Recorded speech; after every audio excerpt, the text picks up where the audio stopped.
Les quiero dar la bienvenida nuevamente al Ministerio La Gloria del Cuarto Ángel. Y en esta edición, en esta oportunidad, vamos a seguir con el estudio del 2520. Ya cubrimos la parte A, la parte B, y ahora nos toca tomar la parte C de este estudio.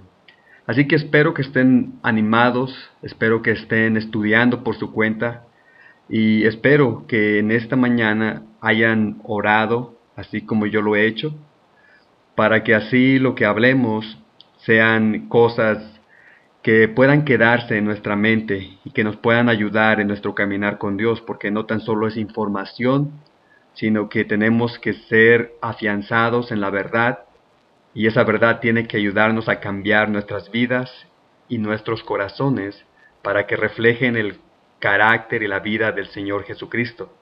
Así es de que, sin más dilación, quiero entrar en la presentación. Como ya lo he dicho, estamos en esta oportunidad cubriendo el 2520, la parte C, y es sobre la expansión y la reunión de Israel. Esa es la historia que nos cuenta el 2520. Vamos a ver, nuevamente vamos a ver algunas citas hablando de su ángel, nada más para reiterar lo que hablamos la última presentación.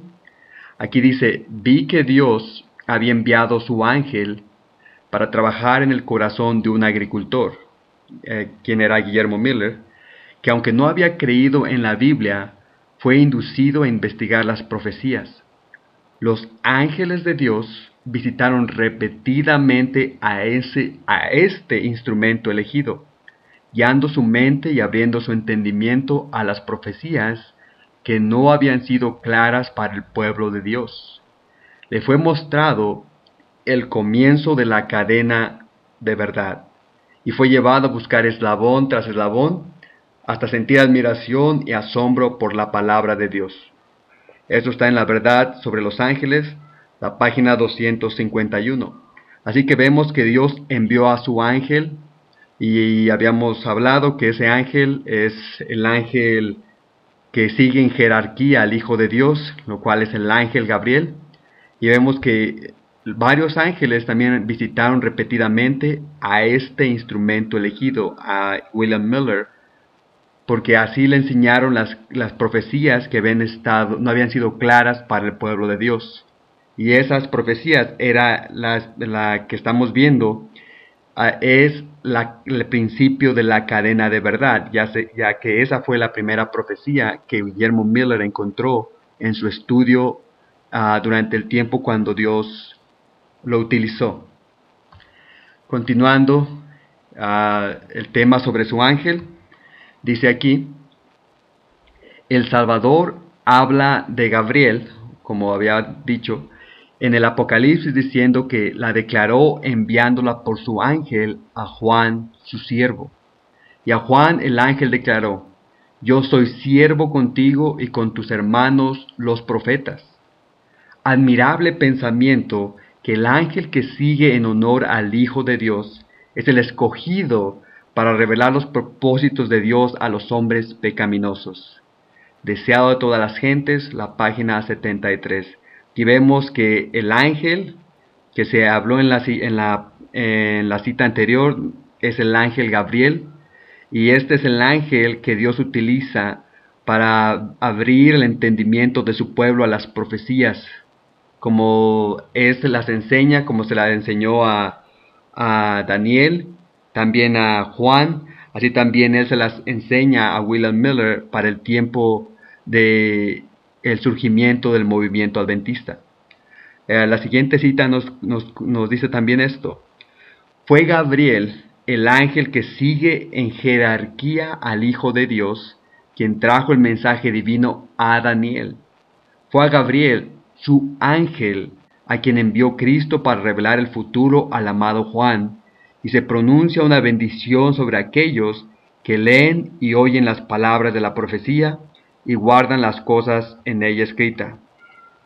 Deseado de todas las gentes, la página 201. Entonces vemos cómo el ángel Gabriel está involucrado en abrir las profecías a su pueblo, para una obra especial, ya que el pueblo de Dios, una vez que se abren las profecías, les manda un mensaje especial para ese tiempo que tienen que predicar. Y así fue lo que pasó en el tiempo de William Miller, en el tiempo de los Milleritas. Continuando esto, sobre el tema de su ángel, vean que dice: aquellos que participan en proclamar el mensaje del tercer ángel están buscando en las escrituras bajo el mismo plan que el padre Miller adoptó. En el pequeño libro titulado Vistas de las Profecías y Cronología Profética, padre Miller da las siguientes reglas, simples pero inteligentes e importantes para el estudio e interpretación de la Biblia. Aquí dice: lo mencionado arriba es una porción de estas reglas, y en nuestro estudio de la Biblia haríamos bien en prestar atención a los principios expuestos. Eso está en Revista y Heraldo, 25 de noviembre de 1884, el párrafo 25. Así que aquellos que quieren participar en pregonar o predicar el mensaje del tercer ángel, tienen que utilizar las mismas reglas o el mismo método de estudio de la Biblia que utilizó William Miller, porque ese es el plan que Dios estableció, y de hecho esa fue la manera como Dios abrió el entendimiento de William Miller, a comparar texto con texto, escritura con escritura.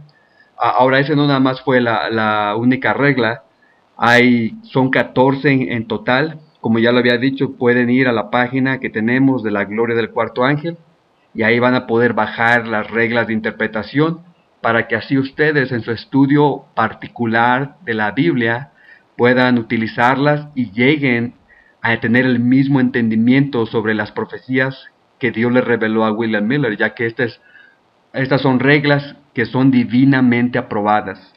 Como ya dije, esto es la manera de estudiar correctamente la Biblia, ya que se deja que la Biblia se interprete a sí misma y no se meten interpretaciones falsas ni métodos erróneos, sino que automáticamente y directamente Dios te está enseñando lo que es la verdad directamente de su palabra. Aquí vemos la gráfica de 1843 y nos dice aquí: dirigida por la mano del Señor, o dirigida por la mano de Cristo.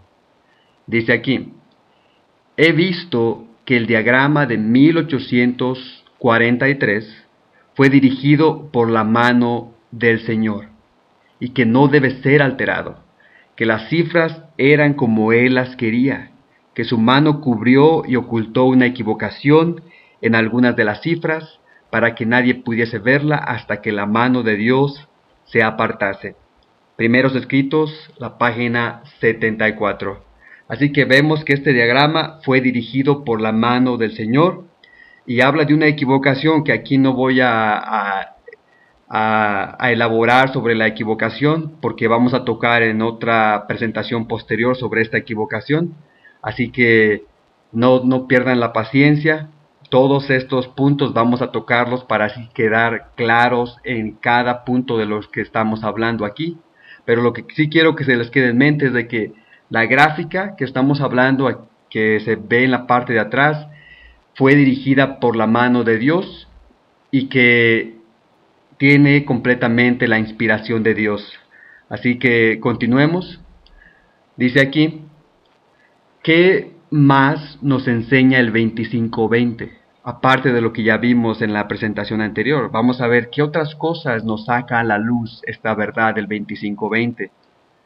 Aquí vemos que dice que nos enseña un cambio de dispensación. Y aquí vemos esto. Vemos dos líneas de tiempo. Por un lado tenemos el 723 a.C., cuando empieza un 25-20, y por el de abajo nos enseña el tiempo de Cristo, cuando Él comenzó su ministerio en el año 27 después de Cristo.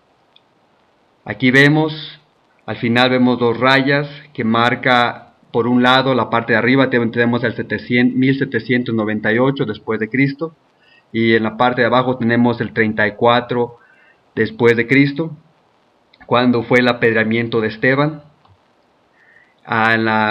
En exactamente a la mitad, vemos esta raya que parte hacia el lado de las fechas, hacia el lado derecho.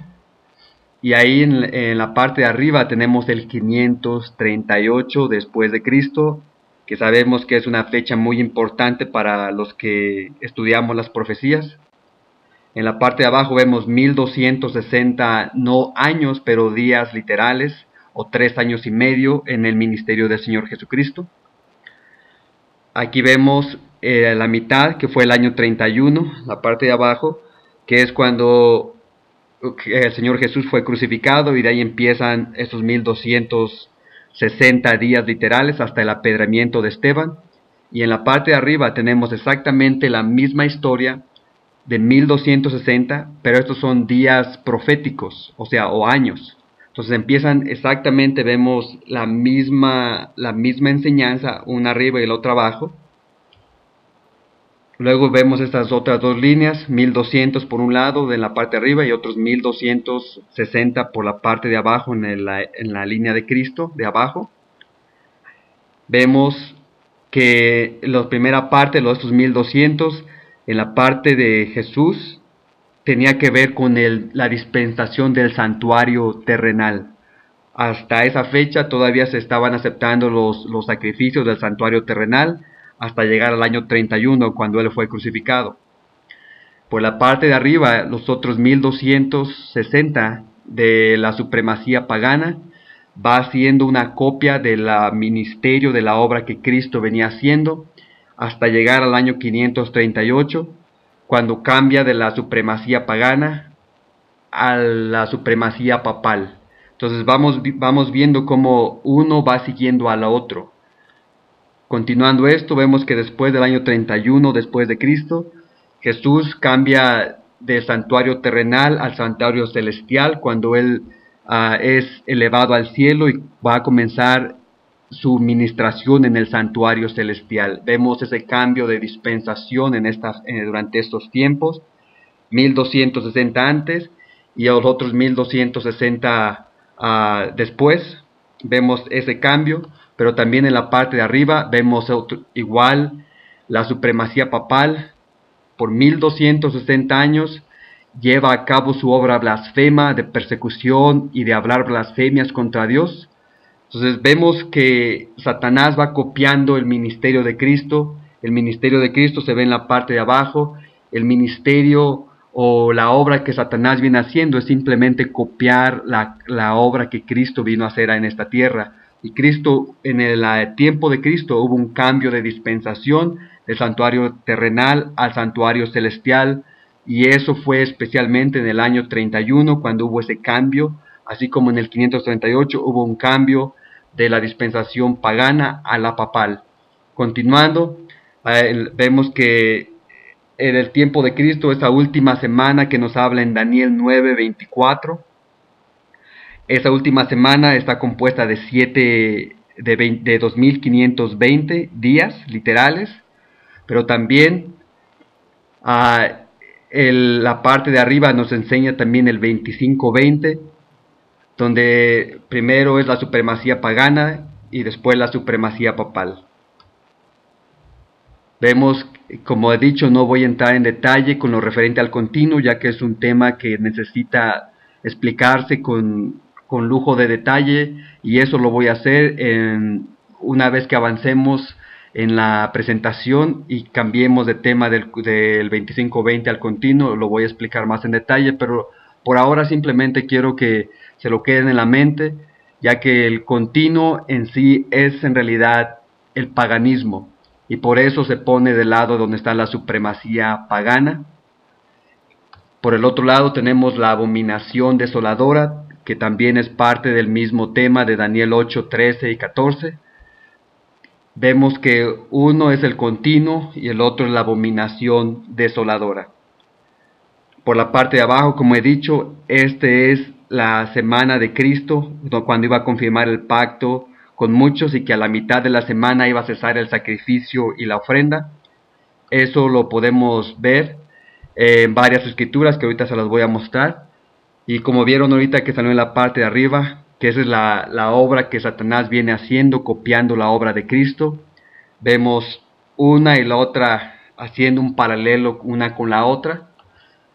Aquí vemos que en Daniel 9:27 nos habla que a la mitad de la semana Jesús iba a confirmar el pacto con muchos, y es exactamente la mitad de la semana, la última de las 70, es cuando en el año 31 Jesucristo confirma el pacto con muchos al morir en la cruz del Calvario y al derramar su sangre, es cuando confirma ese pacto y pasa del santuario terrenal, como ya lo dije, al santuario celestial ahora. También vemos aquí esta otra escritura en Hebreos 10:19, dice que cambia lo postero y entra en su nueva dispensación. Así de que ustedes pueden ir ahí a esas escrituras, apúntenlas para que vayan ahí, vean lo que estoy diciendo, no tomen mi palabra, sean buenos bereanos, que ese es lo que les corresponde a ustedes, ya que yo no soy infalible como muchos aseveran serlo. Yo solamente quiero que ustedes estudien y que vean estas cosas que quizás nunca las han tenido en cuenta. Entonces en Hebreos 10:19 vemos cómo Jesucristo quita lo postero para establecer lo primero, o el santuario celestial, que es lo que Él vino a establecer cuando murió en la cruz, es cuando empieza ese ministerio. También vemos que en Mateo 27:51 habla de que la cortina del santuario se rasgó de arriba abajo, enseñando que los sacrificios o el santuario terrenal, los sacrificios de ese santuario habían cesado, y en esa fecha es cuando iba a empezar ya el verdadero santuario que está en el cielo, en su obra de ministración en el cielo. Entonces vemos aquí que lo que nos enseña el 25:20, como lo pueden ver aquí, es hoy Isaías, antes de continuar, en Isaías 14, versículo 13 al 14, habla que Satanás quiere ser como el Altísimo, como Dios, y vemos que en su afán de querer ser como Dios, Él va copiando cada paso, cada obra que Cristo hizo y viene haciendo. Y aquí lo vemos, este es un ejemplo claro, que es exactamente lo que Él viene haciendo aquí. Ya vimos la parte arriba que corresponde a la obra de blasfema de Satanás, copiando la obra que Cristo está haciendo en favor de la salvación de la humanidad, mientras Él por su parte está haciendo su obra en favor de la perdición de la humanidad. Entonces vemos esta dispensación clara, y entonces esto lo que nos enseña, como ya lo dije, es un cambio de dispensación. Entonces vemos aquí, voy a enseñar esto también, del año 723 al año 538, ahí hay 1260 años de supremacía pagana, que se conoce como el continuo, ya que continuamente estuvieron desolando al pueblo de Dios por ese tiempo. Por el otro lado tenemos al cuerno pequeño, que no es nada más ni nada menos que el papado, y su obra blasfema comienza en el año 538 después de Cristo, y 1260 años después se termina en 1798 después de Cristo, llevando adelante esa obra, igual como el poder satánico anterior, que hizo exactamente lo mismo que este poder continuó haciendo.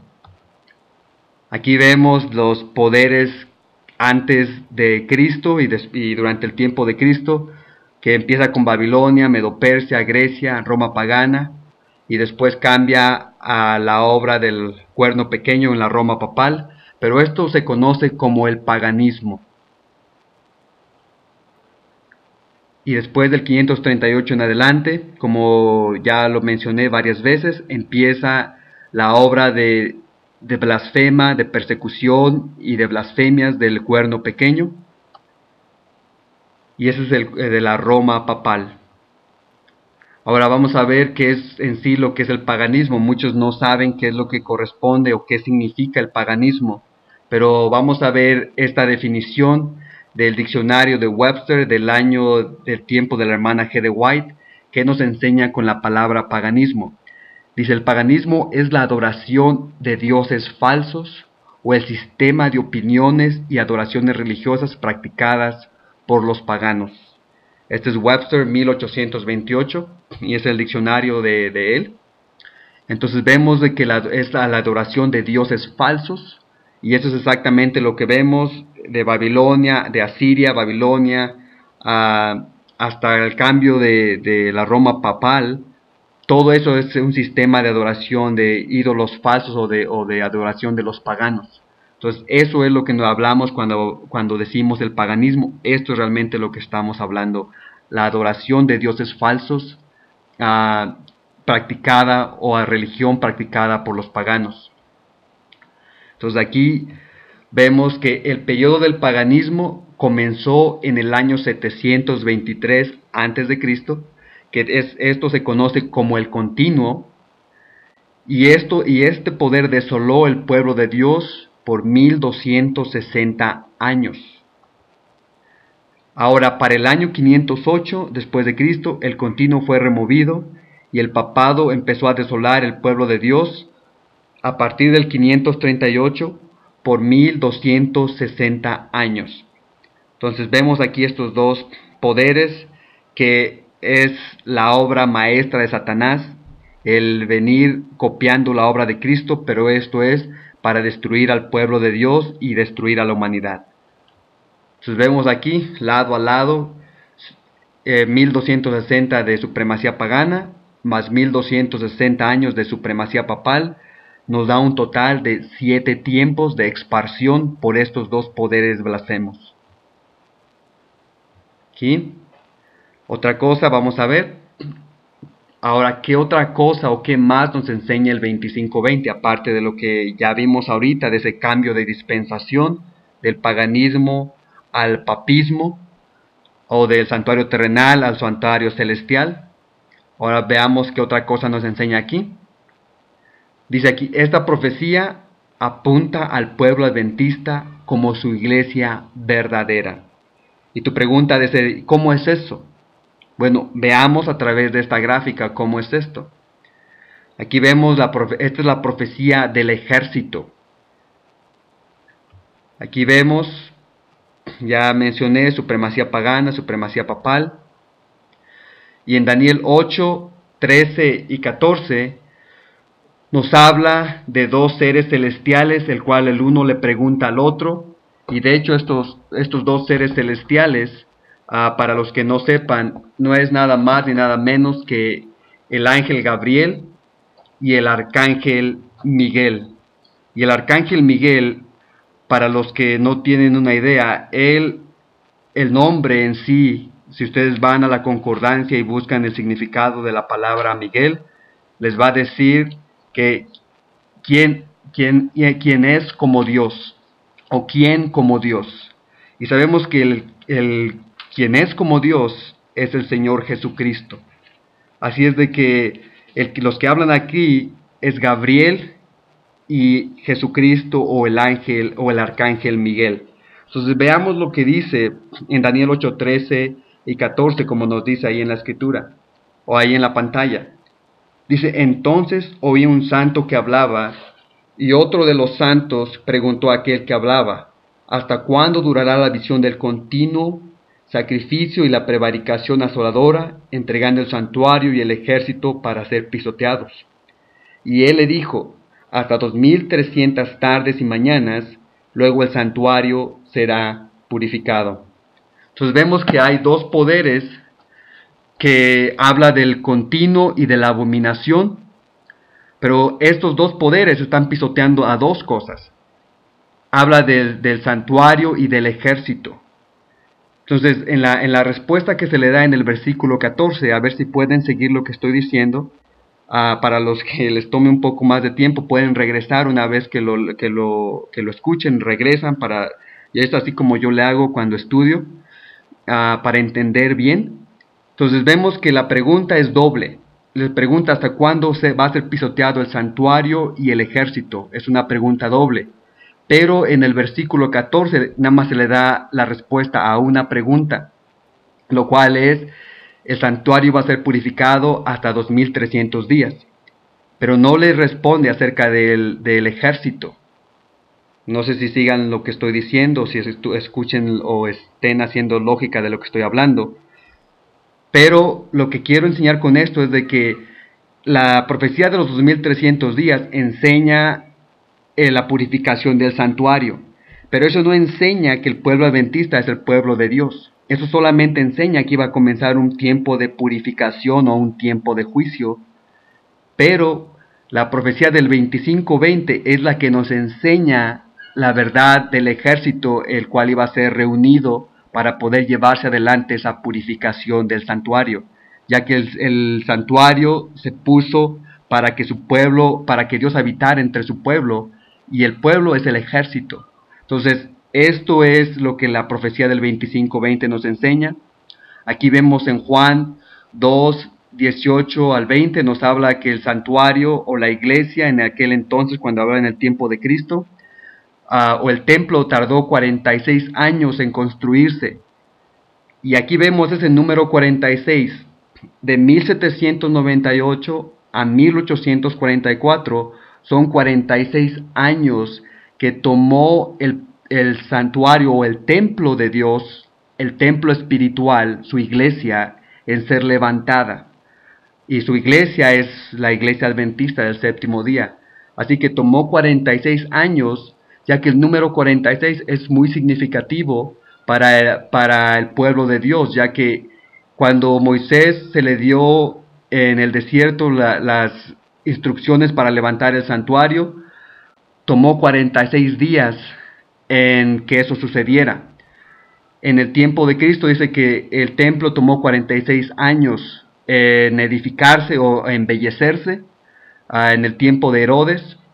Y otra cosa que también les quiero mencionar, el templo, que es el templo, nuestro cuerpo, contiene 46 cromosomas, que es el templo del Espíritu Santo, es ultimadamente donde el Espíritu quiere morar adentro de nosotros. Pero lo que sí quiero enseñarles es de que de 1798, cuando termina el primer 25:20, a 1844, cuando termina el segundo 25:20, hay 46 años de tiempo enseñándonos claramente que en ese periodo es cuando Dios levanta a su pueblo, a su iglesia, a su Israel espiritual, y esto es lo que nos enseña el 25:20.